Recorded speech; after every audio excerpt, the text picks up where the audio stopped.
সারা জীবন কষ্টই পেতে হয়। আমিও তোর মতো থাকতে এরকম ভাঙাচোরা সাইকেল নিয়ে স্কুলে যেতাম, তা আমি তো কোনোদিন ওরকম তোর মতো দ্বিধাবোধ করিনি। আমারও তোর মতো এরকম 50 টাকা করে হাত খরচা দিত, তাও আমি কারো জিনিস দেখে এরকম লোভ করতাম না, আমি পরিস্থিতিটা বুঝতাম। তোমার এই ডায়লগ আমি 1000বার শুনেছি, আমার বাইক লাগবে তাই জানি। মানি তুমি যখন আমার সবসময় মিটে দিতে পারবো না, তাহলে আমার জন্ম দিলে কেন?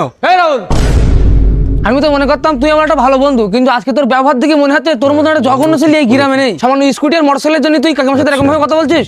কই কাকিমা তো তোর মতন পয়সা সাইকেল নিয়ে স্কুলে যেত, 50 টাকা পকেট খরচা করতো, সে তো কোনোদিন দ্বিধাবোধ করেনি। নয়, তুই এই বিষয়ে কিছু জানিস না, এর মধ্যে কথা বলতে আসবি না একদম। তুই কি জানি না, আমি এখানে দাঁড়াইতে সব শুনলাম স্কুটি আর মোটরসাইকেল নিয়ে গন্ডল করছি কাকিমার সাথে। কাকিমাও তো একটা সময় এই ভাঙাচোরা সাইকেল নিয়ে আর 50 টাকা হাত খরচা নিয়ে স্কুলে যেত, ওই তখন তো সে তার বাবা মার সাথে গন্ডল করেনি। এ মাথা মোটা, তুই একটু চুপ কর দিন। 1970 সালে মা যখন স্কুল যেত, ওই পুরো স্কুলের মধ্যে আমার মারই শুধু সাইকেল ছিল। আর তুই যে বলছিস না মার 50 টাকা হাত খরচা, ওই এখনকার সময় 5000 টাকা সমান। কি